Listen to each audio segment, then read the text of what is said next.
Hello, everybody. My name is Noelle Ginyard, and welcome to the first episode ever of Grief Talks with Noelle. This is a channel that I started because I want to encourage people that it's okay. There's no shame whatsoever, there's no embarrassment whatsoever in talking about grief. Loss is something that unfortunately all of us have or will experience at some point in our lives, and it's something that needs to be talked about, because otherwise, if you suppress the pain that you're feeling, then you'll just explode at some other point in life, and that can be detrimental to yourself. It can have a negative impact on your relationships, and it's just not a good thing. So you've got to talk about it. You've got to let it out. It's not a sign of weakness to talk about your grief. It is a display of strength. So again, my intention for this channel is to really encourage people to talk about how they're feeling. And it's not saying that you desire to be stuck where you are. It's not a cry for attention or anything like that. It's just saying that I'm hurting inside and I want to talk about it, because talking about something, acknowledgement is the first step towards fixing. So here we go. This is going to be a very raw, open, honest account of what I have gone through, what I've learned, what I've been learning during this past year of my life. I lost my dad suddenly on December 19th, 2018.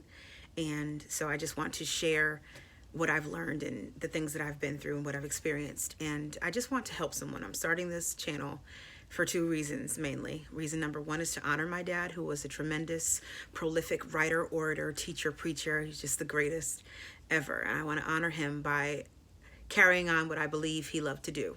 Aside from God and his family, he loved instructing people and pouring into people and sharing the wisdom and knowledge that he was blessed to acquire with others. There was nothing that gave him greater joy than teaching and preaching and instructing people. So I want to do this as a way to honor his legacy and a way to immortalize him. And also, I really want to help people. So those are the two reasons why I'm doing this. So here we go. This episode, our first episode, is called The Worst Day of Your Life. The Worst Day of Your Life. And I'm calling it that on purpose because I have to start at the bottom. I have to start at my bottom. I have to show you where I started and how it all began for me. I've got to begin with this, where it began for me. So I've got to give you a very detailed, emotional account of what happened. So here we go. Oh, before I get started, if you'd like to email me your questions or your comments, if you have things that you'd like for me to talk about, here you go. grieftalkswithnoelle@gmail.com. If you email me with a topic of discussion that you'd like to have me explore over these next, I don't even know how many weeks, I'm going to be discussing various things that I've learned. So I have several topics already in place, but if you have something you'd like for me to talk about, then certainly email me, or you want to give feedback, or I don't know, anything you want to say, hi, whatever you want to say, you can email me again at grieftalkswithnoelle@gmail.com. Okay, so here we go.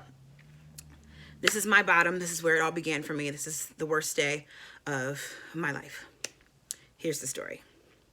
December 19th, 2018 began kind of like any day began around that time. Well, I gotta, I guess, rewind and tell the full story. So let's go back, rewind to early November 2018. My father was having back spasms, and he went to the doctor for these back spasms because we were all preparing to go to St. Louis, Missouri. Something special was happening in St. Louis, Missouri. My mom, my beloved mom, his wife of 41 years, was being installed as the, I guess you could say, the head of the women's department for our jurisdiction or our group of churches. And this was a big deal. There was a whole ceremony in St. Louis, and so everybody was going. We were all abuzz about going there to be there for my mom and support her. So my aunt came from Florida. My brother was there from Georgia. Different cousins and uncles and aunts were there. It was just great. My cousin was there from Florida. It was wonderful. Everybody was there to support my mom. And my dad, his back had really been bothering him, so he wanted to go to the doctor to try to really get better for St. Louis. So we went to the doctor, and she gave him some medication, and we thought that he was having an adverse reaction to the medication. So in St. Louis, he was not himself at all. He was having difficulty staying awake. He was having difficulty maintaining his balance and all that. And we thought that he was just having an adverse reaction to the medicine. And so, but we got through the trip. It was, it was touch and go sometimes because he was really out of it. He was able to function and, walk and all that stuff and talk, but sometimes he would just really be out of it and wasn't himself. So we get St. Louis is over. The ceremony goes wonderfully. And my parents were coming back from Connecticut, from St. Louis into Bradley Airport on a Tuesday. And so I was already back in Connecticut. I had come home from St. Louis and I was going to pick them up from the airport. So I go to Bradley to pick them up, and my dad was not doing well. He was, really out of it, really not himself. The airplane ride home was really difficult for my mom because he was really losing his balance and everything. It was just a nightmare. So he was not himself. And so I ended up putting him in the car, getting the luggage, getting my mom in the car, everything. And I ended up driving my father straight from Bradley Airport to the emergency room at a hospital in our hometown. And didn't think anything of it. I was like, just something's wrong with daddy. He's having, weird reactions to the medicine. That must be what it is. Come to find out, once he gets an x-ray in the ER, that he had severe pneumonia. And he had developed this severe pneumonia because we don't really know why he developed the pneumonia. But the x-ray revealed that he had severe pneumonia, and that's why he was not himself, because he was hypoxic. He wasn't able to, the oxygen was not getting to his brain properly. And that's why he was, not functioning at his best because of the severe pneumonia. So they admit him immediately, and we go through about 30 something days of him being in the emergency room at the hospital. Every single day I was there. Every single day my mom was there. People came that were, people that were local were able to come and visit. Family members were calling and FaceTiming every single day. We did our best, and he was in ICU, sedated for about 30 days. And then once his body started to get stronger, we were confident that, that he was going to be able to move to a different phase. The doctors were excited. The nurses were excited. He was able to move out of the ICU. They woke him up. They stopped the sedation. People all over the country were praying. It was a beautiful thing. So he moved from ICU down to something called PCU, then to a regular room. And we were just so excited about the way things were going because he was progressing. He was getting better, and we were so excited. And so then we moved from PCU to a regular room. And then the doctors were saying, okay, we've done all that we can do for you, Mr. Ginyard. You really need a lot of physical therapy because your body has been weak. Your body has been immobile for 30 something days now. So we need to really bring you to a facility that can help you. So we move him to a rehab center, and things go well there. We get him there. We get him settled for a couple days, and he's, not really loving it. He wanted to be home, even though his body rather was not 100%. His mind was always there. So the genius that he was always thinking that he was still able to function at his normal level of ability, but his body was not cooperating. So we ran into a couple problems because he would try to get up and walk and try to do things and wanted to take a shower and do all these different things that he normally would have been able to do independently. He's such a manly man. He wanted to do everything independently, of course, but he was really struggling with not being able to do those things on his own. So Wednesday, December 19th, regular day, got him. He was, had eaten and everything. He just looked so sleepy. He looked so tired. And earlier that night, he said to me, he had knocked over a straw, and I picked up a straw and handed it to him or put it back on the table. And he said to me, "Thank you for all your support." And I'm like, okay, well, Daddy, I just picked up a straw. That's nothing major. Little did I know that had a much deeper meaning. So Wednesday, December 19th, we leave the facility. My mom had gone. She had said her goodbyes to my dad, and she was coming back early the next morning. He was supposed to start his physical therapy. We were excited about it. She left, and she went downstairs towards the car, and I was the last person in his room with him.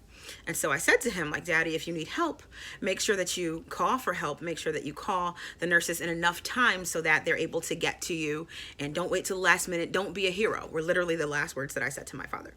And, well, not the last words, second to last words I said. There's your button. I put your button there. He asked me where it was. I told him it's right over your shoulder. He turns and looks. At the same time, the nurse was there giving him his medication for the night or something. So I said, okay, Daddy, I love you, and I'll see you tomorrow. And he said, I love you too. Leave the rehab center, come back home. My mom and myself were home, and a few hours go by, and then all of a sudden I'm on the phone upstairs in my bedroom, and I hear something downstairs. But I knew my mom was watching TV, but I thought, okay, that's got to be the TV. It's not anything else. And so come to find out, it's my mom screaming. And she comes up the stairs and she's like, we got to go to the hospital. We got to go to the hospital. They just called. The rehab center just called. Daddy coded. We have to go. We have to go now. We have to go now. And so in a panic, I get up. I get dressed. She's getting dressed. We're putting shoes on while we're putting on boots and zipping up boots and grabbing phone chargers. And we didn't know what we would need for the night and just trying to take care of everything we could think of, grabbing, coats and scarves and whatever else. We're praying out loud the whole time. Lord, please help us. Lord, please help us. Lord, please help us. You know what we need. Please help us. You can do everything. We're just speaking well of God the whole time. And so we get in the car and I zoom. It's probably less than a 2-mile drive from my house to that hospital, but I drove like a maniac from my house to that hospital. It's so much so that I didn't even park correctly. I left my hazards on the whole time while we were at the hospital, and my battery was dead when I got out. But so we get there, I park in the little circle of the hospital, and I run in, and we're screaming at the people to help us, and my dad is here. Where is he? Where is he? Where is he? And they tell us he's not there yet. So we're sitting down in the lobby in the waiting room, just crying and praying and praying and praying and praying out loud, telling God, you know what we need. Please help us. Please help us. I can hear my mom in my ear still to this day saying, would you be so kind? Would you be so kind, Lord? Would you help us? Would you help us? Would you be so kind? The most sainted woman I know. I could hear her saying these things in my ear so clear. Would you be so kind? Would you help us, Lord? Would you help us? This is not hard for you. Would you help us? Would you help us? So eventually they come and get us out of the waiting room of the hospital, and they bring us into this little room, this little family room. I hate those rooms, and I know what that meant. We knew what that meant when we went in there, because that's where they put you when they're about to break your heart. And so it's got little chairs in it, and cushions and couches and stuff, and like a little coffee and tea setup. All these things they try to do to make you comfortable before they like shatter your entire existence. So we sat there, and I'm holding my mother in my arms, and we're just talking and praying, and she's saying, I know it's true. I know it's true. I know. And she's just saying, no, I know. And I'm like, Mommy, we don't know anything yet. We can't just assume, what happened, because we haven't, let's just wait to hear from the doctor. Let's just wait. And she's like, no, I know. And so lo and behold, the doctor comes in by himself, not a team, just by himself. And I don't even know if doctors are given any sensitivity training or not. And he just said, are you Kevin Ginyard's family? And we said, yes. And he said, I'm sorry, he didn't make it. And we're just staring at him. And the way that he said it so flatly, I wanted to just like lunge over there and just like, I don't know, just put him in a headlock or something. But I didn't, because that would have meant I would have had to let my mother go. And so we're just sitting there in shock. And I remember I didn't make a sound for about maybe, I don't even know how many seconds it went by, but I didn't make a sound because I could not believe what this man had said. Like, what are you talking about? He didn't make it. I just saw him and I just told him, don't be a hero. So come to find out that, like, remember I said that his mind was always intact, but physically he wasn't able to do the things that he wanted to do. My father was such a man of prayer, and he loved praying on his knees. And come to find out that that's what we believe he tried to do. He tried to get up out of the bed at the rehab center and get to his knees and pray on his knees. And that's when his body was so weak that his body couldn't take it. So he went into cardiac arrest. And the nurses told us that when they got to him, they tried everything they could, to keep him. And then he said, I think I'm having a heart attack. And they said he looked up towards the heavens, and that was it. And so as I'm sitting in this hospital, just like wondering what in the world just happened, because I know what I thought was going to happen. And I was in I'd say a state of denial for a long time, months, I think, before I actually started to realize what actually happened. And that was because because denial was functional for me. Because whereas I heard the things that they said, I didn't really start to process anything yet because I knew that I had to get things done.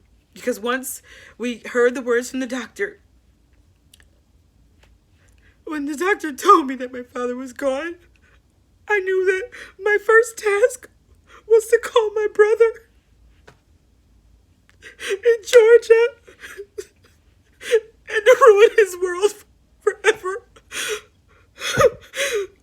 And I had to do that. I had to pull myself together, holding my mother's hand, and I had to call Chip and tell him that our father was gone. And then he then called my uncles, and I had to call my aunts and my cousins and close family friends, and I had to repeat this narrative over and over again all in one night. And in the next morning, in the days to come, and I kind of had to turn off for a while, and everybody was asking me like, why are you not crying and everything, and I would have seconds when I would cry, of course, but I had to be functional.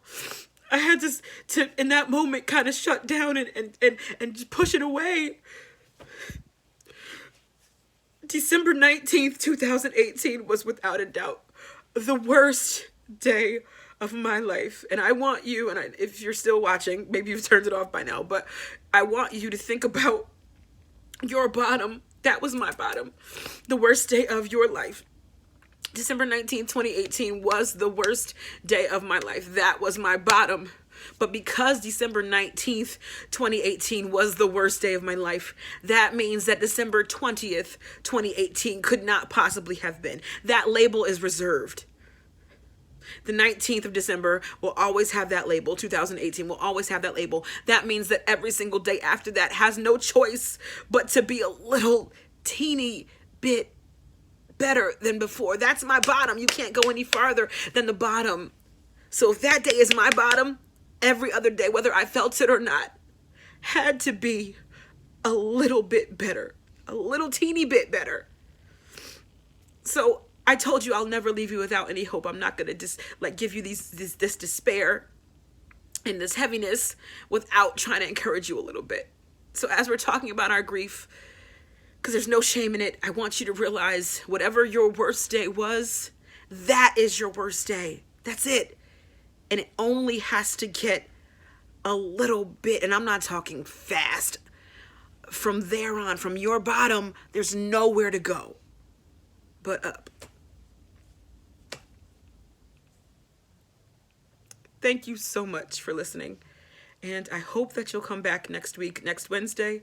I'll do better. I'm a little late with posting now, but I'll do better. I've been stalling all day, so that's why. But I'll do better about posting closer to the 7 p.m. Eastern Standard Time hour. And thank you so much for listening. And I hope that you will find the strength to keep talking about how you feel. There's no shame in it. Loss is no joke. And you have to keep talking in order for any growth to come. So I'm going to be right here with you for the next many weeks. I have over 30 topics that I'm going to be addressing weekly, a different one every single week. So I hope that you'll stay with me as we journey together, and let's keep talking. Thank you.